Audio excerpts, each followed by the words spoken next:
a new power rankings, and it's been another week in which the highly rated teams have decided to what? Sleep in?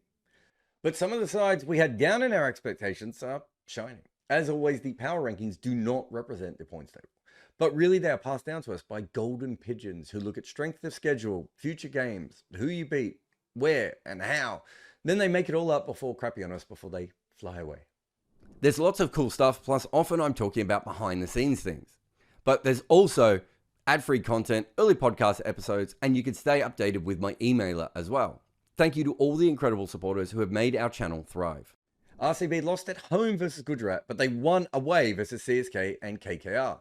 The next three games are at Mumbai versus Delhi and then at Rajasthan Royals. Two of those teams are down the other end of the table, so they've got a good chance.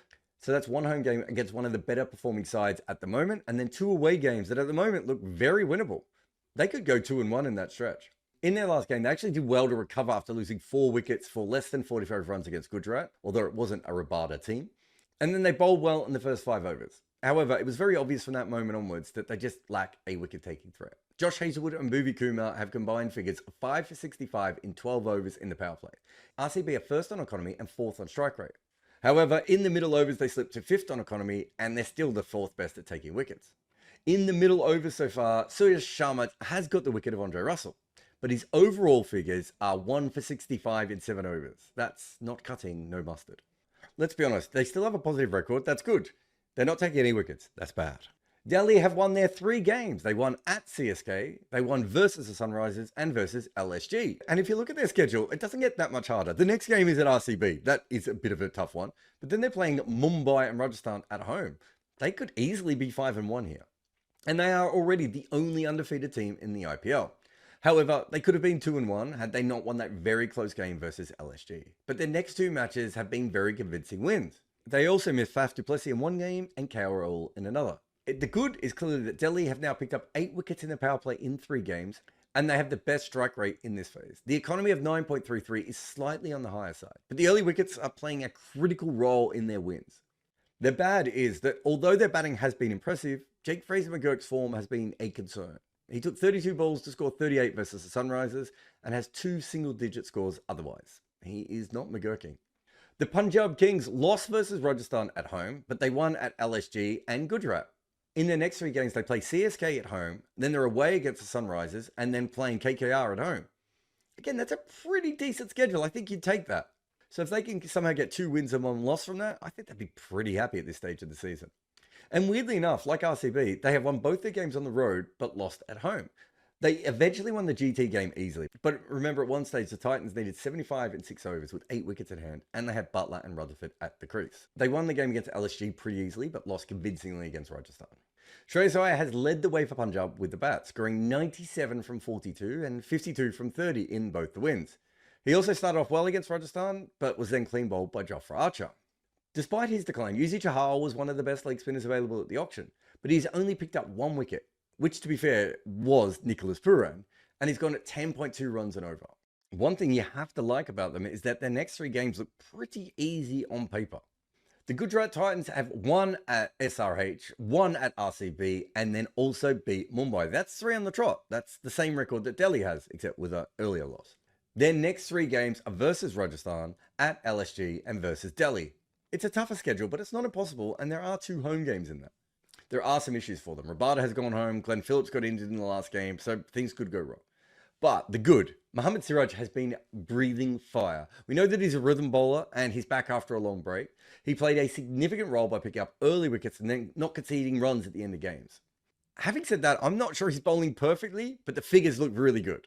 On the other hand, Rashid Khan's figures look really poor and he looks like he's bowling really poor. That is the bad.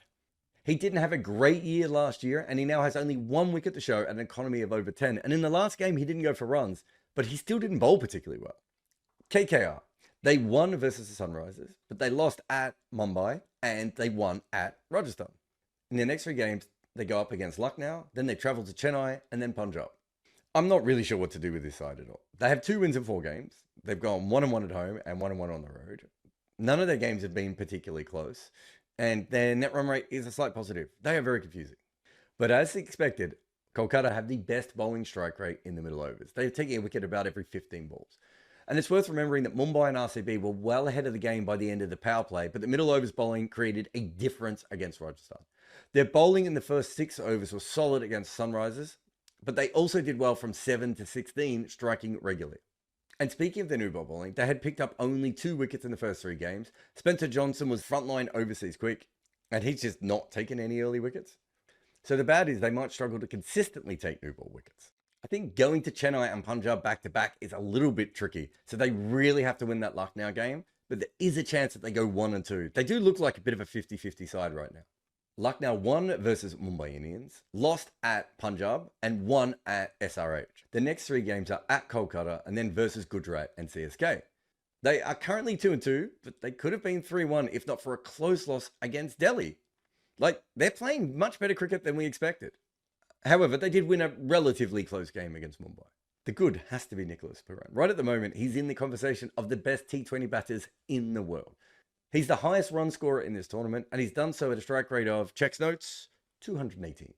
But, whisper it though, Mitchell Marsh has also started brilliantly, 184 runs at a strike rate of 186. However, the bad might be Rishabh Pant, the most expensive player in the league, and he scored 19 runs off 32 balls, getting out all 4 times. Mumbai obviously lost both their away games in Lucknow and Ahmedabad, but they weren't out of it in terms of the required run rate. But Tilak Varma got stuck in both of the run chases, and that is bad.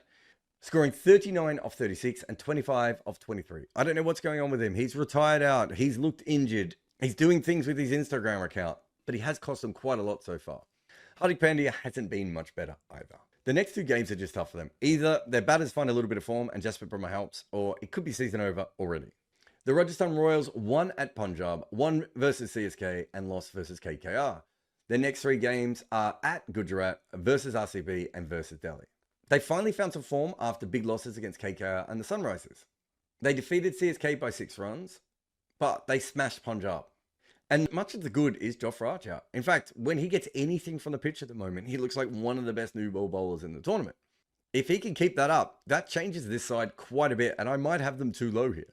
But that's also because they're not batting particularly well. They don't start bad in the power play, but they get very bad in the middle. At the moment, they're averaging 22 at a strike rate of 129. Like, something is going to have to actually change there.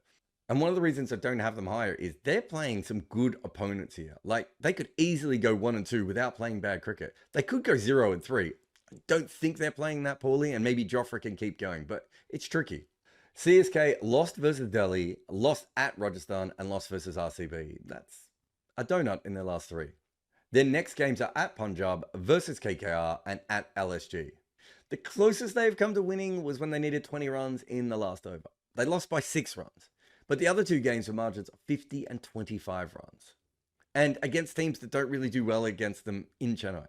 The good is clearly the Ahmeds, Noah and Khalil, no relation.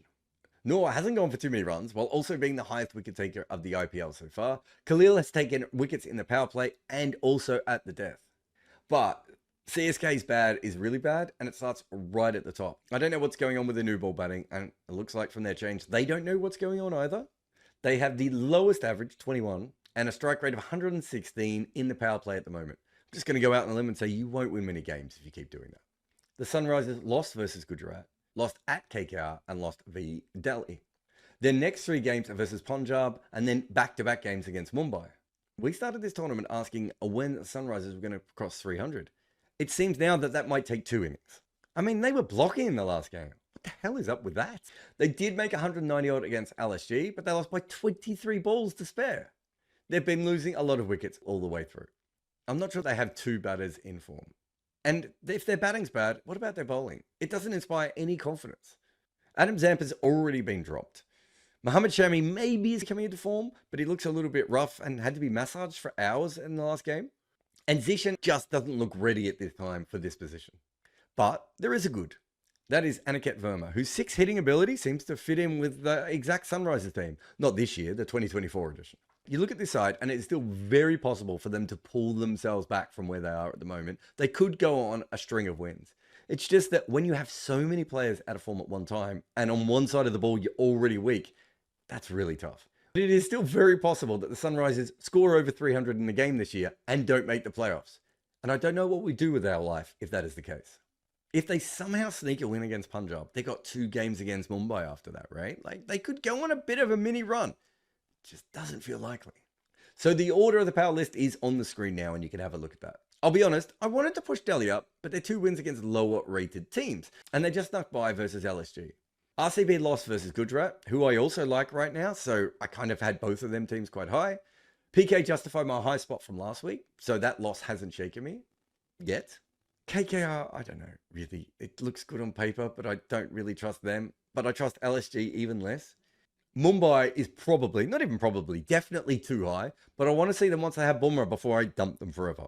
Rajasthan fans could probably feel unlucky that I haven't put them higher, especially because they have actually won their last 2 games.